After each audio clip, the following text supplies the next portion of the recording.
Salat yang paling baik adalah di awal waktu, tapi bagaimana jika mengurus bayi pada waktu salat masih rewel, belum bisa diletakkan atau ditinggalkan untuk salat tepat waktu? Jika dipaksa buat salat tidak bisa khusyuk, bagaimana solusinya? Apakah tidak masalah jika salatnya telah selesai dengan bayi walaupun sampai jam 1 jam atau lebih? Begini, kalau kita melihat hadis itu ada sebabnya. Sebab yang melahirkan hadis itu disampaikan namanya asbabul wurud. Ya. Sebab yang menjadikan Quran diturunkan namanya asbabun nuzul. Nuzul untuk Quran karena turun, ya. Kemudian wurud dari Nabi karena diriwayatkan. Ya, ma warada 'anil Nabi sallallahu alaihi wasallam. Nah, hadis tentang salat pada waktunya itu ada seorang sahabat datang kepada Nabi sallallahu alaihi wasallam. Sebetulnya kisahnya ada dua. Ini menarik nih, yang satu pergi, ya datang yang satu lagi. Yang satu itu sholatnya rajin, cuman pada orang tuanya belum maksimal. Bukan gak baik, belum maksimal kebaikannya. Maka ketika dia bertanya, ya, apa amalan yang paling disenangi oleh Allah dan Rasulnya? Ya, maka Nabi katakan, birrul walidain, berbakti kepada kedua orang tuamu. Ya, ya Rasulullah, ya ayu amali afdal. Ya Rasulullah, apa amalan yang paling utama? Kata Nabi, birrul walidain. Lalu datang yang kedua, ke orang tuanya baik, cuman sholatnya belum konsisten tepat waktu. Maka ketika bertanya, ya Rasulullah, ayu amalin afdalu indallahi wa rasuli, ya Rasulullah, amalan apa yang paling utama di sisi Allah dan Rasulnya? Atau kama qala Rasulullah sallallahu alaihi wasallam, atau kama qala as-sa'il. Maka Nabi mengatakan as-salatu ala waqtiha, salat tepat waktu. Salat tepat waktu. Maksudnya kamu ke orang tua udah bagus, ke ibu kamu memuliakan, ke ayah kamu luar biasa. Cuma kemuliaan itu juga harus kamu lakukan takrimnya kepada Allah. Salat tepat waktu. Ya, jadi dasarnya seperti itu. Di salat tepat waktu itu di antara amalan yang sangat dicintai oleh Allah dan Rasulnya, dalam kondisi yang normal dan standar. Dalam kondisi yang, ya, kita dilibatkan pada kondisi tertentu yang tidak ideal, tidak standar, maka adalah bab fikih namanya mustasnayat, pengecualian, disebut dengan darurat. Maka kaidahnya berbunyi ad-daruratu tubihul mahdzurat. Darurat itu menjadikan yang tadinya tidak ideal menjadi boleh, bahkan terkadang wajib dilakukan. Yang kalau dipaksakan ikut ke konsep awal jadi dosa. Contoh, sebelum ke ibu tadi, ada yang dokter di sini. Misal, dokternya akan melakukan tindakan. Tindakan itu berlangsung dari mulai jam 1 sampai ke jam 7. 6 jam tuh operasi. Dia ikut tuh dari zuhur, sudah bisa zuhur. Tapi kan akan lewat asar. Maka sekalipun dia bukan di perjalanan, dia jamak zuhur dengan asarnya.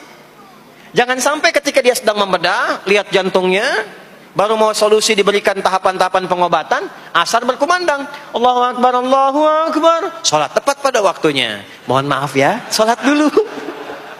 Itu bisa celaka itu, secelaka. Ya, maka yang dilakukan apa? Dia jamak sebelumnya, dia jamak dengan asar, ya selesai itu dia dapatkan maghrib nanti.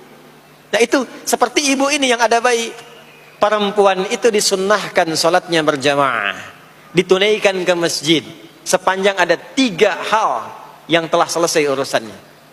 Yang pertama apa? Selesai urusan kewajiban dengan anaknya yang Allah titipkan melalui ibu itu. Jadi ada pekerjaan perempuan yang nilainya tinggi di hadapan Allah, dan itu jihadnya. Nilainya tinggi dan lebih tinggi dibandingkan dengan seorang anak yang berjihad, berjuang di secara militer. Bahkan nanti ada kisah di Al-Adabul Mufrad karya Al-Imam Al-Bukhari, seorang anak muda sudah ke medan perang. Lalu sahabatnya mengadukan kepada Rasulullah, ya Rasulullah sallallahu alaihi wasallam, si fulan ibunya sedang menangis sekarang. Menangis si fulan yang pergi berangkat ke medan perang itu. Kata Nabi, panggil dulu dia sini. Begitu datang, kata Nabi, irji', pulang ke ibumu, buat ibumu tertawa seperti engkau membuatnya menangis. Jihad dulu dengan berbakti kepada ibumu, baru engkau berangkat. Makanya nanti di hadis lain disebutkan ibu 3 kali. Ummak, ummak, ummak, thumma abah. Ya, man abar ya Rasulullah, kepada siapa aku berbuat baik? Kata Nabi, ibumu. Nabi, ibumu. Siapa lagi? Kata Nabi, ibumu. Sampai 3 kali. Thumma abak, baru bapakmu. Ada anak SD pulang dari madrasah, belajar hadis ini, ditanya oleh bapaknya, nak belajar apa? Hadis Nabi. Apa itu? Kepada siapa berbuat baik? Jawab Nabi apa? Ibumu. Lalu apa? Ibumu. Lalu apa? Ibumu. Lalu apa? Bapakmu. Berapa kali ibu disebutkan? 3 kali. Bapak berapa? Sekali. Coba kasih tahu ibumu yang ada di dapur. Ibu disebutkan 3 kali, bapak sekali. Dia berangkat. Jadi 3 kali. Kenapa 3 kali disebutkan? Konfirmasi ditafsir oleh Sayyidina Ali bin Abi Thalib karamahullah wajah. Kata Sayyidina Ali, dan beliau jenius, termasuk jenius matematika. Sayyidina Ali bin Abi Thalib buka kitab namanya Al-Jawahir, karya Syekh Tantawi Jauhari. Di kitab jilid yang terakhir, itu ada tentang kejeniusan Sayyidina Ali yang memecahkan masalah matematika dengan pendekatan Al-Quran. Saya balik ke yang tadi. Kata beliau, seorang ibu dimuliakan 3 kali di hadis dibandingkan laki-laki, karena ibu punya 3 keistimewaan yang tidak dimiliki laki-laki. 1, mengandung, laki-laki tidak. 2, melahirkan, laki-laki tidak. 3, menyusui, laki-laki tidak. Maka ketika ada seorang ibu tengah mengandung, melahirkan, dan menyusui, itu dimuliakan oleh Allah, perjuangannya jihad. Dan dalam masa-masa itu, mendidik awal-awal di awal itu ada toleransinya, ada daruratnya. Jadi kalau anak menangis butuh perhatian, dan itu bagian dari kewajiban, jangan dipaksakan kemudian, mohon maaf, tinggal dulu, berangkat dulu ke masjid, pulang lagi, anak dalam keadaan haus, tertinggal, jauh dari kasih sayang, itu nanti bisa berhukum dosa di dalamnya. Maka ada toleransinya. Kapan keutamaannya? Ketika dia sudah mulai bisa menenangkan anaknya. Ya, tenangkan, selesai, dia tunaikan sholatnya. Dan itulah waktu sholat yang ideal bagi seorang ibu yang punya kebutuhan di dalamnya. Kedua, bila aman dari fitnah di jalan. Ketiga, bila ada space-nya untuk perempuan. Kalau itu terpenuhi 3-tiganya, maka silahkan berangkat ke masjid. Tapi kalau tidak ada satu di antara 3 itu, jangan paksakan. Maka keutamaannya adalah di rumahnya. Maka sama nilainya dengan yang ke masjid. Hadisnya sahih. Hadisnya sahih. Seorang perempuan Ansar datang kepada Nabi Sallallahu Alaihi Wasallam mengadukan tentang keadaan diri dan teman-temannya. Jadi istilahnya dia sudah rapat dengan teman-temannya. Tolong tanyain dong sama Nabi, enak banget jadi laki-laki, ke masjid bebas, jihad bebas, haji bebas tanpa mahram. Tanyain dong. Maka diutuslah seorang perempuan mewakili teman-temannya itu. Maka ketika mengadu kepada Nabi, kata Nabi, sampaikan pada teman-temanmu itu. Bingung perempuan itu. Karena nggak pernah cerita kalau dia diutus. Kata Nabi, sampaikan pada teman-temanmu itu apa yang dilakukan oleh laki-laki, suami-suamimu di luar rumah, sepanjang engkau ridha dan engkau punya tanggungan mengerjakan di dalam itu. Kama qala Rasulullah SAW, maka apa yang dikerjakan suami di luar rumah, engkau mendapatkan pahala yang sama tanpa dikurangi sedikit pun. Suami ke masjid, sholat subuh berjamaah, ibu tidak memungkinkan keluar karena ada tanggungan, disiapkan keperluan suami, berangkat, titip ridhonya, minta didoakan kepada Allah. Itu pahala suami sholat di masjid, ibu mendapatkan yang sama tanpa dikurangi sedikit pun. Ya. Dan lebih dahsyat lagi hadis yang lain, riwayat Abu Hurairah. Idza maridal abdu, atau kama qala Rasulullah sallallahu alaihi wasallam. Qala Rasulullah sallallahu alaihi wasallam, atau kama qala, idza maridal abdu aw safar, kutiba lahu mithla ma kana alaihi muqiman sahiha. Jika seorang hamba sakit atau safar berpergian, ya, atau dalam kondisi yang uzur, tidak bisa menunaikan amalan rutinnya saat dia sehat dan sedang mukim. Saat sedang sehat, sholat sunnah, tahajud, ya, baca Quran. Tiba-tiba apa?